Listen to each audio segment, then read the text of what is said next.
She was always the strong one, the friend everyone called at 2 a.m., the daughter who never caused problems, the coworker who absorbed every crisis without blinking, the one people described, almost reverently, as so put together. And then one Tuesday, in a parking garage, sitting in her car with the engine off, she realized she couldn't remember the last time she'd cried. Not because she was happy, because somewhere along the way, she'd lost the part of herself that knew how. That's not strength. That's a mask. And underneath every mask, something is always rotting. Today, we're going to talk about a trap so well disguised that most people who are caught in it consider it a virtue. We call it maturity. We call it resilience. We call it having your life together. But what if the very qualities you've been praised for your entire adult life are the same qualities slowly hollowing you out from the inside? Stay with me. By the end of this, you may recognize someone you know. You may recognize yourself. We live inside a quiet religion. It doesn't have a name, a building, or a holy text, but it has commandments. And the first one is this: thou shalt not need anyone. Look at what gets applauded. The single mother working 2 jobs who never complains. The woman who left a bad marriage and bounced back so fast. The friend who handles a diagnosis, a layoff, a death in the family, all in the same year, and shows up to brunch the following weekend with her makeup done and a joke ready. We don't just admire these women. We hold them up as the standard.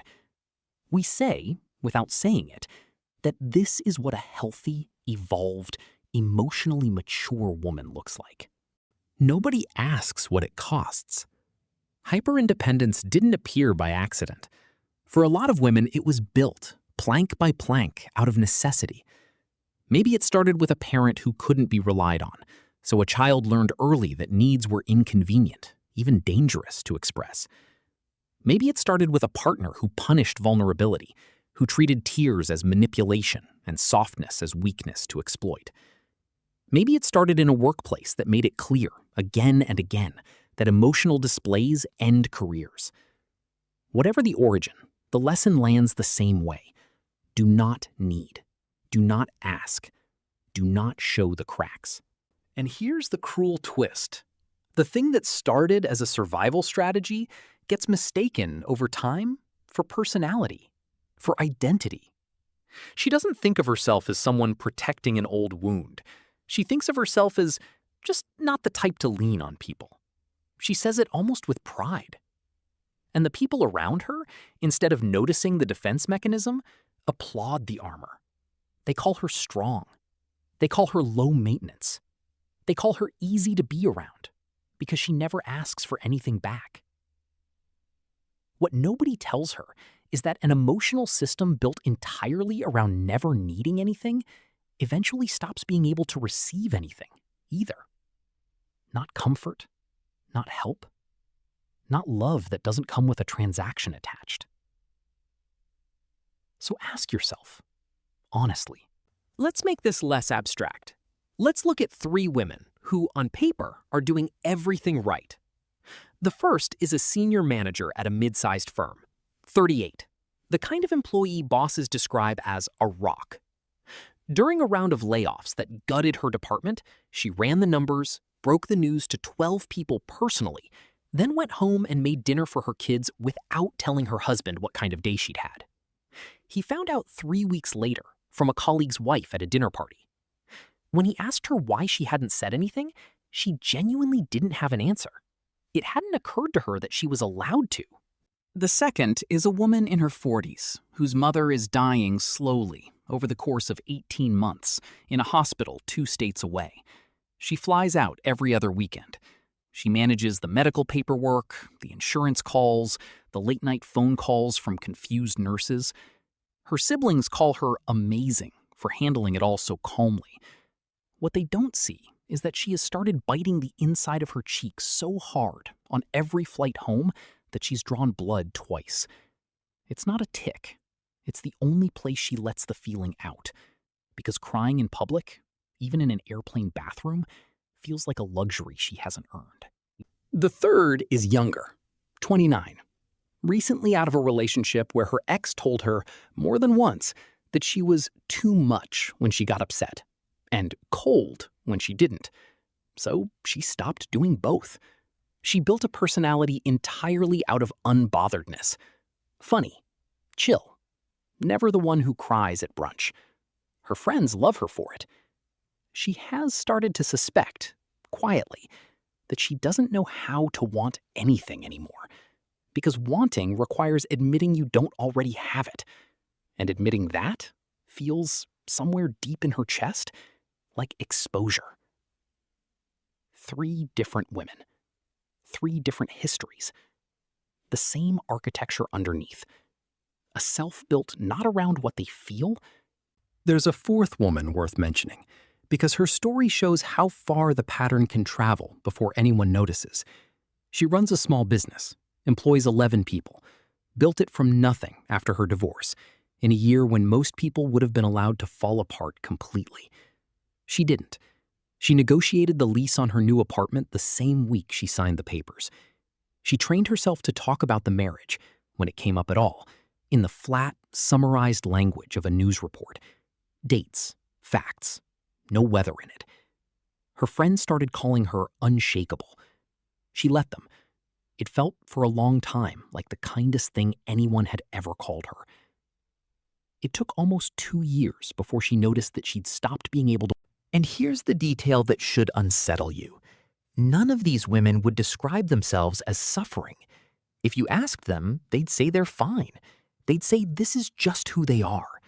The mask isn't something they put on each morning and resent. The mask has fused to the face. That's what makes it so much harder to see and so much harder to take off. Notice, too, what these 4 stories have in common, besides the suppression itself. In every case, the people closest to them mistook the absence of visible pain for the absence of pain. Nobody was being deceived on purpose.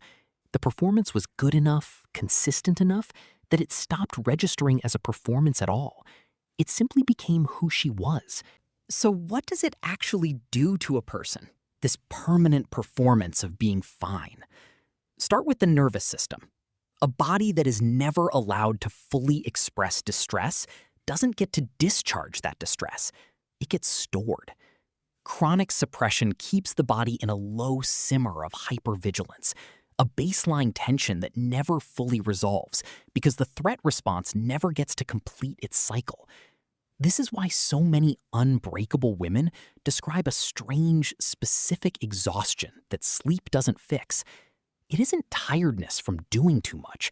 It's tiredness from feeling too much for too long, with nowhere for it to go. Then there's the isolation. And this is the part people miss. We tend to think of isolation as being alone, but the loneliness inside the mask of maturity is worse than that, because it can happen in a room full of people who love her.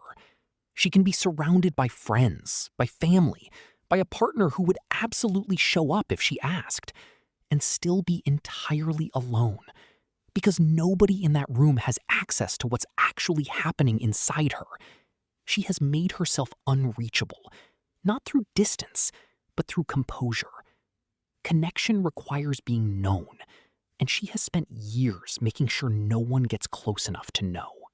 There's a particular kind of grief in this, one that rarely gets named. It's the grief of being loved for a performance instead of a person. People praise her calm. They praise her capability. They tell her how lucky her partner is, how lucky her friends are to have someone so steady. And some small part of her, the part she's working hardest to suppress, wants to scream, "You don't love me. You love the version of me that doesn't need anything from you." If you saw the real one, the one who is frightened and tired and occasionally furious, and sometimes just wants to be held without having to ask for it first, would you still be here? She doesn't know the answer. That's the most dangerous part. She has built her entire sense of safety around never. This shows up in relationships in a specific, recognizable way. She becomes excellent at being depended on and almost incapable of depending. Partners describe her as low maintenance, not realizing that the phrase is doing a lot of quiet, ugly work. Translating, she never asks me for anything into a compliment, when it might just as easily describe someone who has decided somewhere far below conscious thought that asking is not safe with this person, or with any person. Real intimacy requires moments of imbalance, moments where one person is simply more okay than the other and carries more weight for a while. A system built around never being the one who needs carrying can mimic intimacy for years without ever actually risking it. And underneath all of it sits a slower kind of damage, the erosion of self-knowledge. When you spend long enough not expressing what you feel, you eventually lose track of what you feel.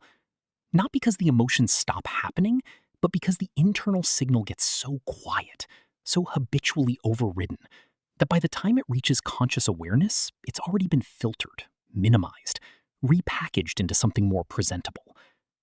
Ask her how she's doing during the hardest month of her life, and she will say, with complete sincerity, honestly, not bad. She isn't lying to you.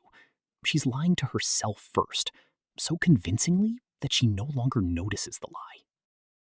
Here is the part that should genuinely unsettle you, because it explains something you've probably witnessed and never understood.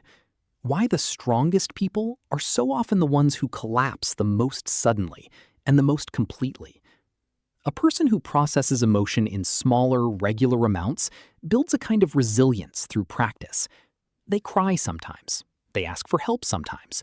They have bad days that other people are allowed to witness. Their system gets exercised in small doses and stays flexible. The hyper-independent system doesn't get exercised. It gets reinforced year after year without ever being tested under real pressure, because the entire point of the system is to make sure pressure never shows on the surface. It's a dam that has never once been allowed to release even a trickle, built higher and higher with every year of "I'm fine," every "don't worry about me," every crisis absorbed in total silence. Dams don't fail gradually. They hold and hold and hold, right up until the moment the structure itself gives way. And when it does, it isn't a leak. It's everything at once. This is why the collapse, when it finally comes, so rarely looks proportional to whatever triggered it. Friends and family are baffled. They say things like, "But she handled so much worse than this without falling apart," completely missing that this is exactly the problem. She never fell apart. She never got the chance to. Every previous crisis got absorbed, unprocessed, into a backlog that never cleared. And the small, almost embarrassingly minor thing that finally breaks her isn't the cause. It's just the final straw on a structure that's been failing silently for years. And there's a darker pattern hiding inside this one. The people most prone to this kind of collapse are often the ones least likely to get support when it happens, because everyone around them has spent years building their own expectations on the assumption that she doesn't need it. When she finally does fall apart, people don't know how to respond because they've never had to respond before. Some get frightened, some get strangely irritated, as if her breaking the unspoken contract is itself a betrayal. "This isn't like you," they say, as if the years of suppression were the real her, and the breakdown is the aberration, rather than the other way around. There's also a quieter cruelty in how quickly the support disappears once the crisis passes. Because she spent years being the one who handles things, the people around her tend to treat her collapse as a brief, isolated weather event, rather than a structural failure. They show up for the storm. They rarely stay for the rebuilding. Within weeks, sometimes days, the same people who were frightened by her breakdown start, almost without meaning to, expecting the old version of her back, composed, capable, unbothered, because that's the only version of her they know how to be around. So she rebuilds the mask, often faster and more carefully than before. not because she's healed, but because the alternative is losing the only kind of belonging she's ever learned how to earn. And this brings us to the truth at the center of all of it, the one that should sit uncomfortably with you for the rest of today. The strongest people don't break the loudest. They break the quietest.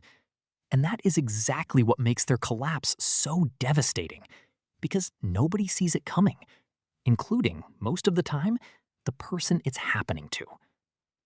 We have built a culture that mistakes silence for strength, that mistakes self-sufficiency for health, that hands out admiration to exactly the people who least know how to ask for help, and then acts shocked when those same people eventually run out of road. We praise the mask. We reward the performance. And every time we do, we make it a little harder for the person wearing it to ever safely take it off. Here's the part worth sitting with. Maturity was never supposed to mean the absence of need. It was never supposed to mean handling everything alone, feeling nothing visibly, costing other people nothing. Somewhere along the way, that definition got hijacked, and an entire generation of capable, exhausted women adopted a code that calls their own suppression a virtue. The real glitch isn't in the people who break. It's in a system that only notices someone is suffering once they've already shattered. So here's the question I want you to actually sit with, not just scroll past. When was the last time you let someone see you struggling? In real time, without editing it first into something more palatable? If you can't remember, that's worth noticing. Not as a failure, as a fact about the structure you've built around yourself and what it might be quietly costing you. Because the wall you've built to keep yourself safe and the cage that's keeping you isolated,